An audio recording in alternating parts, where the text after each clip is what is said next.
Schumer has sick message to Americans who donated $1 million to fund Trump's wall.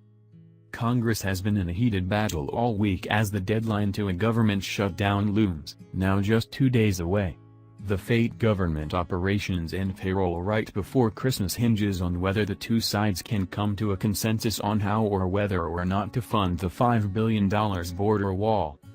Leading the charge against President Trump's plans to secure our border with this massive endeavor is Speaker of the House Nancy Pelosi and Senate Minority Leader Chuck Schumer, DNY. Schumer has not been shy about his disdain for the idea of the wall and thinks it's irresponsible to protect our country with one, especially with what he thinks is too much to pay to build it. What Democrats don't realize, or seem to care about, is that they don't speak for every American and what the tax-paying citizens of this nation want. While Congress continued to bicker over protecting our country from outside invaders, a triple amputee war veteran and Purple Heart recipient, 37-year-old Brian Colfage Jr., stepped up to protect his fellow citizens again, this time establishing a GoFundMe account to build our border wall. In just 2 days, Colfage crowdfunded $1 million for the wall and shows no signs of slowing down. The massive success and incredible response from Americans all over the country pouring money into the fund to build the wall proves Schumer wrong, in that more people seem to want a wall than those for open borders. While the funds poured in at a rate of about $100,000 per hour today, Schumer took to the stand to speak his piece against Trump and the construction of his wall that the American people are proving they want. Chicago Tribune reports.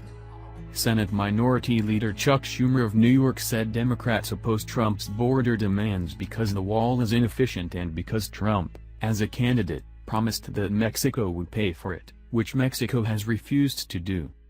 "We want smart, effective border security," Schumer said. "That's not a wall."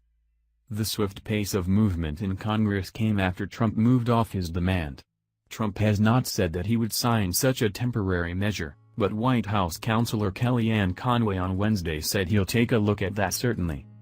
On Twitter, Trump appeared to respond to criticism that he was retreating.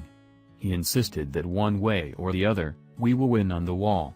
Should the legislation become law, the border money fight would drag into the new year and the next Congress, which could prove even more difficult for Trump with a Democratic-led House. Democratic Representative Nancy Pelosi of California, who is poised to become House Speaker, will probably be able to quickly win approval of a longer-term measure to keep government running in 2019. Pelosi and Schumer have made it clear they are not interested in funding Trump's border wall. Democrats will be ready to fully, responsibly fund our government in January, Pelosi said in a statement. More than 800,000 government workers were facing the prospect of being furloughed or sent to work without pay beginning at midnight Friday, disrupting government operations days before Christmas. Congress often approves pay for such affected workers retroactively, even if they were ordered